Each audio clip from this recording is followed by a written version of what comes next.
Angel Reese, she continued her long-standing tradition last night of not selling out home games. Did you catch what just happened with Angel Reese? She finally secured her first WNBA win, going head-to-head with Paige Bueckers, another rising star that many argue should be the league's biggest draw over Caitlin Clark. With two of the most followed players in women's basketball sharing the court, you'd expect a sold-out arena and an electric atmosphere. But that wasn't the case. The crowd was underwhelming.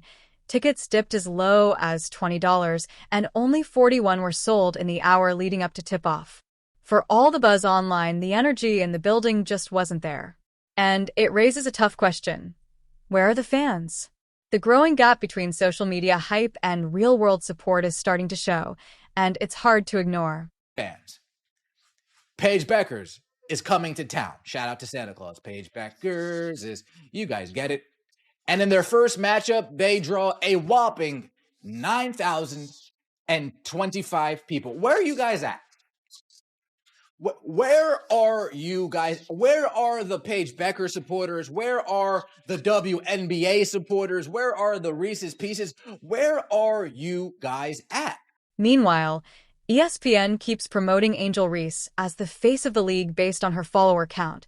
But when it comes to actually filling seats and capturing national attention, it's getting harder to deny that Caitlin Clark is the true driving force behind the WNBA's momentum. Who has the most TikTok followers? Ooh. Who has the most Twitter followers? Ooh. Who has the most Instagram? Who has the most this? Who has the most that? Who has the most viewership? Who has the most attendance? Who has the biggest impact on the game? We all know the answer to that question. Let's get into the game, because it is going to blow your M&D. I mean, after all, this is the #1 most followed WNBA player on Instagram, followed by the #3 most followed WNBA player on Instagram. And last night, they were in the Wintrust Center, the Wintrust Arena, which holds a capacity of 10.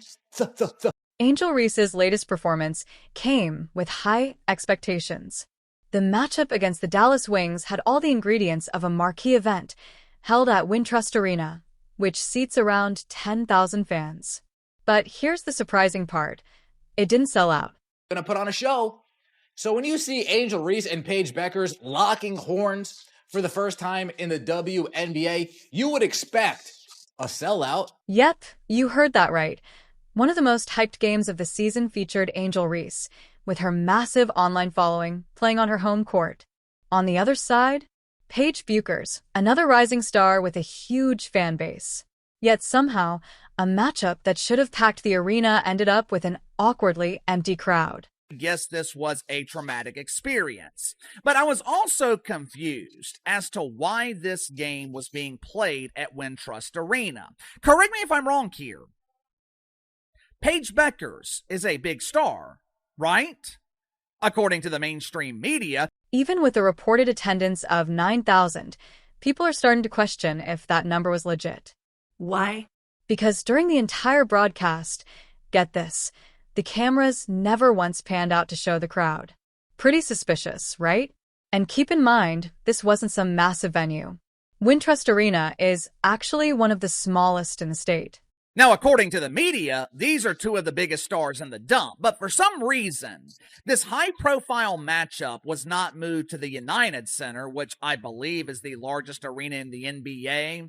With an event of this magnitude, you would think the WNBA would take advantage and move it to an arena that could accommodate an actual crowd. But for some reason, the diva of Dump Divas, Kat Engelbert, she decided to keep the game at Wintrust Arena. And then there's the ticket sales. Oh boy, get this. 30 minutes before tip-off last night, I checked StubHub to see how many tickets were available. As I pulled up the game, I was greeted by a nice message. Hey there, Angel Reese fan. I see you're interested in tickets. You better hurry. These tickets are hot, hot, hot. We have sold 41 tickets in the past hour. Get them while you can. Tickets were going for as little as $20, and fans still weren't rushing to grab them. Only 41 tickets. Yes, 41. were sold in the final hour before tip-off. And this was for a game featuring two of the most recognizable names in the league. Honestly, that's just embarrassing. Nearly 1,000 tickets didn't get sold for this game. The number one most followed WNBA player? Paige Becker is the most hyped WNBA player since last year? Very interesting how that works out. It highlights a stark contrast to the hype machine surrounding players like Reese and Buchers. Sure, their social media followings are massive, with Reese being the most followed player in the WNBA and Buchers not far behind. But here's the uncomfortable truth. Instagram likes and TikTok views aren't translating into real-life attendance. The so-called sellout never happened, and when people inside the arena start whispering about how empty it really feels, you know something isn't adding up. Reebok, shout out to Reebok, they go all out for your girl. Reebok already, we're going to make this Angel Reese's signature logo. They already have a couple PEs ready to go. They have her clothing line. Reebok's behind your girl. Reebok's pushing your girl out there. But how come it's not translating into attendance? There's a clear disconnect between the hype and the reality. Angel Reese's social media numbers are massive, and the WNBA often points to that, along with big brand deals like her Reebok partnership, as proof of the league's growth. But where's the real engagement? If she's truly a major draw, why didn't the fans show up? The arena wasn't full, and the broadcast felt low budget. For what was supposed to be a marquee matchup, it lacked the energy and excitement you'd expect. Tip-off. Now, as you can see right here, the purple areas, these are the areas where tickets were still available. 30 minutes before the game, damn near the entire arena was up for sale. For less than $20, you could see these two legends in their own minds compete for the first time in the WNBA dunk. Caitlin Clark has been constantly compared to Reese in these conversations, and like it or not, her absence is being felt everywhere. Games without Clark simply aren't pulling the same numbers, whether it's on TV or at the box office. The WNBA may want to spotlight Reese's popularity, but let's be real, it's Clark who's commanding the national attention and driving the league's momentum. Recognition doesn't always equate to ratings. Social media followers don't equate to attendance ratings. The Chicago Bravado, they have had 2 home games this year. 2 home games against what the media would call high-profile teams, the New York Equality and the Dallas Wankers. And neither game was a sellout. Matter of fact, both games had the exact same attendance number, 9,025. What are the odds of that? What are the odds that 2 back-to-back games have the exact same attendance number? Let's be honest and say it loud and clear. Something's fishy about how they're reporting ticket sales. Maybe they're just inflating numbers to boost Angel Reese's ego. Caitlin Clark's injury isn't just a setback for basketball fans. It's a major problem for the entire WNBA. Look around. Ticket sales are down. Viewership is slipping, and games are losing the spark that Clark always brings. It's not just Angel Reese or Paige Buchers facing empty arenas. The whole league feels different without Clark's energy driving the buzz. Her absence is forcing the WNBA to face a harsh truth. They've become way too dependent on one player to fill the stands. The ratings came out for the Indiana Fever without Caitlin Clark game. I saw some people actually trying to spin this as a positive, and I was like, they're light 235,000 viewers. How is that a positive? To put it bluntly, Caitlin Clark moves the needle whenever she's in the game. Every moment feels like it matters. Take the Fever versus Mystics matchup, for example. With Clark playing, the broadcast drew an impressive 581,000 viewers. But without her, the same matchup barely hit 357,000 viewers. That's a massive drop you can't ignore. Even casual fans, those who don't follow the league regularly, tune in when Clark is on the court. She's one of the rare players who turns a game into a must-watch event. Now, compare that to the Liberty vs. Fever Game 1, one of the biggest rating hits the league has seen in years. Clark was on the floor, and the broadcast peaked at 3.24 million viewers. And we know now if Caitlin Clark plays on Ion, it's a million-viewer game. That's not just good. It's game-changing for the WNBA. It shows what's possible when you have a player who captures fans' imaginations, crosses demographics, and gives people a real reason to care. In contrast, games without her, like Sun vs. Lynx or Storm vs. Mercury, are struggling to hit strong numbers. Sun vs. Lynx pulled in 431,000 viewers, and Storm vs. Mercury drew just 344,000. While those figures might be decent for smaller markets, they fall short when the league is trying to grow and build momentum. Was back on and play was happening. In fact, they showed back up, a play happened and there was a foul.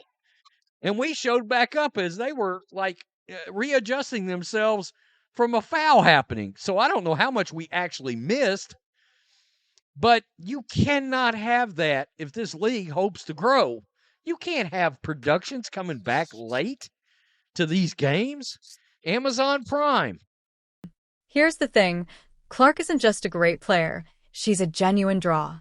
She's the kind of athlete who gets people talking, even those who don't normally watch the WNBA. It's not just the hardcore basketball fans tuning in for her games.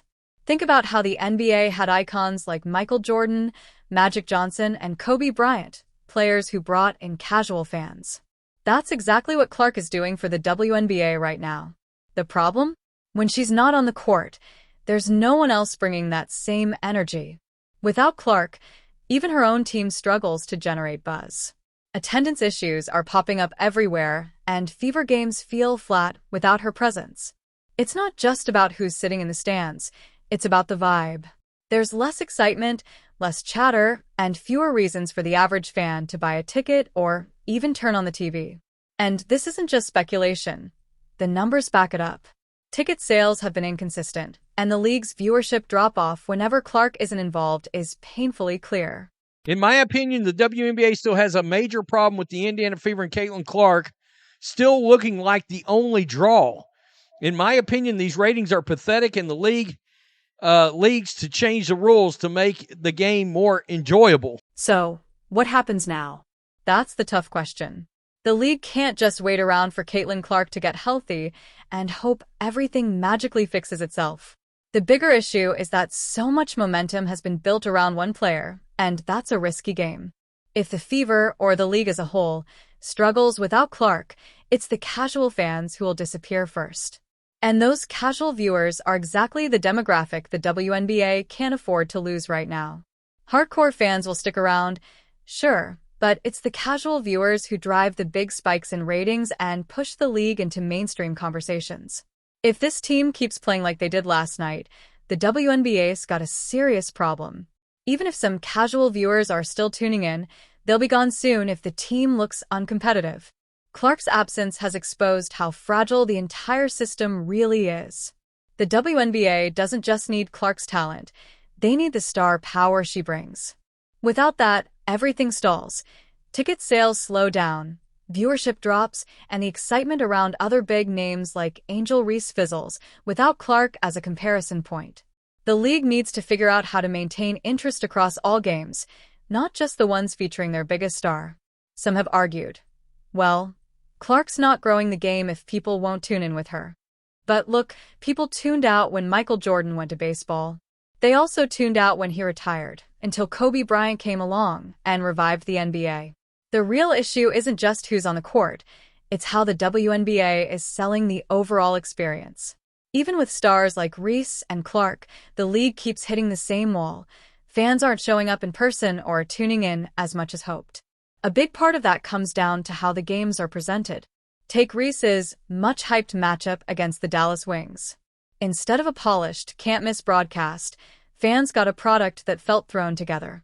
Broadcasters sometimes rely on local feeds instead of a cohesive national show, and on networks like ION, viewers complain about late returns from commercial breaks.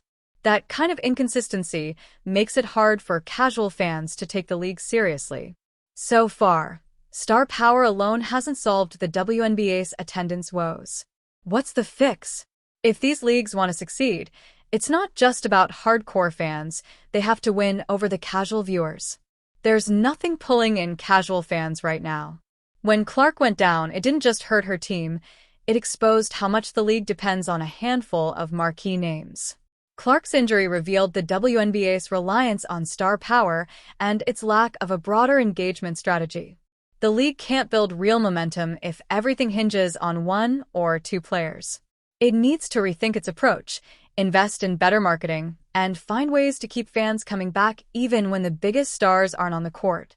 If you believe the WNBA can build a sustainable fan base beyond a single star, drop your thoughts in the comments and subscribe for more deep dives. After seeing $20 tickets and empty stands, do you think the WNBA can evolve beyond the hype?